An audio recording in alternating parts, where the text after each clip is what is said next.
This is Auto User Guide, where we help you understand your vehicle better. Today we are covering all information related to major engine services for the Ford Ranger 2024 to 2026 models. Service intervals. Engine oil needs to be changed every 7,500 to 10,000 miles, which comes out to around 12,000 to 16,000 kilometers. If you drive in tough conditions or put a lot of load on your engine, sticking to the lower end of that range is the better call.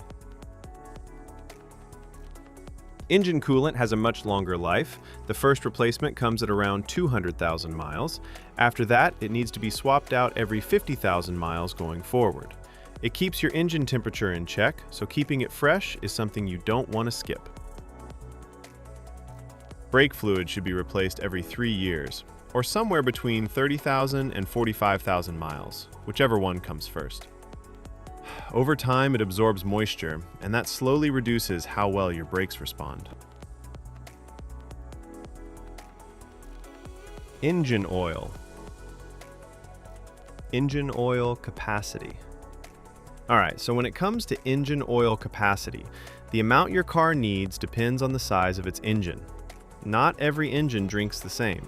If your car runs a 2.3-liter engine, the total oil capacity, including the filter, is 6.0 US quarts, which comes out to about 5.7 liters.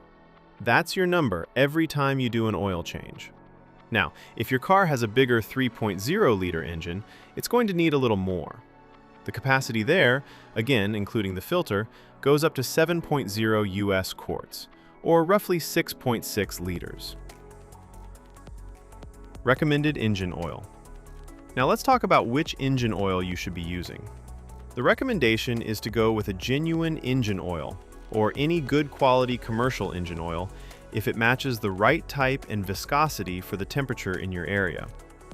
That last part matters more than people realize. The oil that works well in a cold climate isn't always the best choice for somewhere hot, so always check the viscosity chart and pick accordingly. On the topic of synthetic oil, you can use it. Synthetic motor oil is perfectly fine as long as two things check out. It carries the API certification seal, and it matches the viscosity grade your engine calls for. If both boxes are ticked, you're good to go. Change engine oil and oil filter. Before anything else, change your oil and filter based on the maintenance message that shows up on your driver information display. That message is your reminder. Don't ignore it. Here's how the full process goes. Step 1. Start the engine and let it run until it reaches its normal operating temperature. Once it's warmed up, turn it off. Warm oil drains out much more easily than cold oil. Step 2. Open the hood and take off the engine oil fill cap. This helps the oil drain smoothly by allowing air in. Step 3. Get under the car and locate the undercover. Remove the Phillips head screws and slotted head screws by turning them 90 degrees counterclockwise. Then pull the undercover off. Step 4. Find the drain bolt at the bottom of the engine. Remove it along with the washer and let the old oil drain completely into a container placed underneath. Step 5. Remove the oil filter and let any remaining oil inside it drain out as well. Set it aside for proper disposal. Step 6. Before putting on a new filter, check that the old filter gasket didn't stick to the engine's contact surface. This is a small but important check. A leftover gasket can cause an oil leak. Step 7. Clean the contact surface on the engine block, wiping away any dirt or dust. Then install a fresh oil filter. Step 8. Put a new washer on the drain bolt and reinstall it back into the engine. Step 9. Pour in the recommended engine oil. Make sure you're using the right type and the correct amount for your engine size. Step 10. Put the oil fill cap back on securely and start the engine. Step 11. Let the engine run for a few minutes, then get underneath and check around the drain bolt and oil filter for any leaks. If you see drips, shut the engine off and address it before going further. Step 12. Turn the engine off and wait for about 3 minutes. This gives the oil time to settle. Then pull out the dipstick and check that the oil level is right where it should be. gauge. After you've changed the engine oil, there's one more thing you need to do: reset the oil life gauge. If you skip this step, the car won't know the oil has been changed and will keep showing you an inaccurate reading. Here's how to do it on your car. First, make sure the ignition is on. You don't need to start the engine, just press the start button without pressing the brake pedal so the system powers up. Next, go to your driver information display and navigate to the vehicle information menu.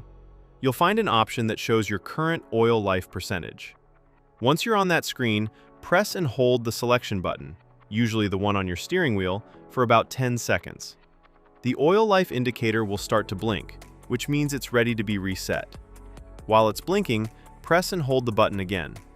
The display will reset back to 100%, confirming that the system now recognizes the fresh oil. Once you see 100% on the screen, you're done.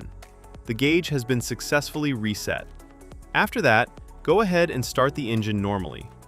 Let it run for a moment and confirm that no warning lights related to the oil are showing up on the dashboard. Now we're moving on to coolant and fluid specifications. Keeping your coolant at the right level is just as important as your engine oil. It keeps your engine from overheating and running into serious problems.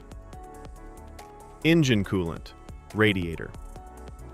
Before you touch anything, make sure both the engine and the radiator are completely cool.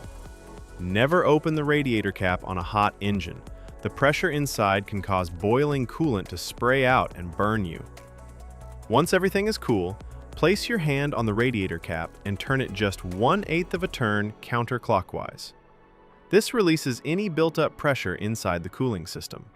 Give it a moment to settle.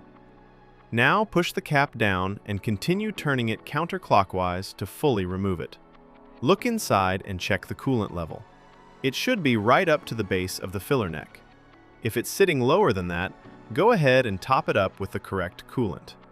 Once the level is good, place the radiator cap back on and tighten it fully. Make sure it's secure before you close the hood. Engine coolant, reserve tank. Again, before checking anything, make sure the engine and radiator have cooled down completely. Now locate the reserve tank. It's a small, translucent container usually sitting near the radiator. Look at the side of the tank and check where the coolant level sits. If it's below the minimum mark, add the specified coolant slowly until it reaches the maximum mark. Don't go above it. Once the level is good, take a moment to inspect the cooling system for any leaks. Look around the hoses, the radiator, and the reserve tank itself. If you notice any drips or wet spots, that's something that needs attention before you drive the car. Now, let's talk about replacement of brake fluid. Checking your brake fluid is straightforward. On the side of the brake fluid reserve tank, you'll notice two markings, a minimum and a maximum line. Your fluid level should always be sitting somewhere between those two marks. If the level is at or near the minimum mark, you need to top it up. Don't let it drop below that line. Low brake fluid can affect how your brakes respond, and that's not something you want to find out about while you're driving. At the same time, don't overfill it past the maximum mark either. Just keep it in between and you're in good shape. One thing worth mentioning for those driving a manual transmission model, your brake fluid reserve tank also takes care of the clutch fluid. It's the same tank serving both systems. So, as long as you're keeping the brake fluid level between the minimum and maximum marks like we just discussed, you don't need to check the clutch fluid separately. It's already covered. Tire rotation schedule. Tire rotation is one of those maintenance steps that people often overlook, but it makes a real difference in how long your tires last. Generally, you should be rotating your tires every 5,000 to 10,000 kilometers. If your vehicle manufacturer recommends a different interval, go with that instead. Tires without rotation marks. The diagram on screen shows the rotation pattern for tires without rotation marks. These are also called non-directional tires. Because they don't have a fixed direction of rotation, you have more flexibility in how you rotate them. In this pattern, the front left tire moves straight back to the rear left position, and the front right tire moves straight back to the rear right position. Then, at the next rotation interval, the rear tires cross over, the rear left moves to the front right, and the rear right moves to the front left. This cross-rotation method spreads the wear more evenly across all 4 tires, which helps them last longer overall. Tires with rotation marks. The diagram on screen now shows the pattern for tires with rotation marks, commonly known as directional tires. You'll notice an arrow on the sidewall of these tires, and that arrow tells you which direction the tire is meant to spin. It only works one way. Because of that, you can't cross these tires from one side of the vehicle to the other. The rotation here is simpler. Tires just swap between front and rear on the same side. The front left goes to the rear left comes up to the front left, and the exact same thing happens on the right side. It's a straightforward swap, just without the crossing over that you do with non-directional tires. Now let's talk about the fuel tank capacity. Your fuel tank holds a total of 18 US gallons, which is equal to 76 liters.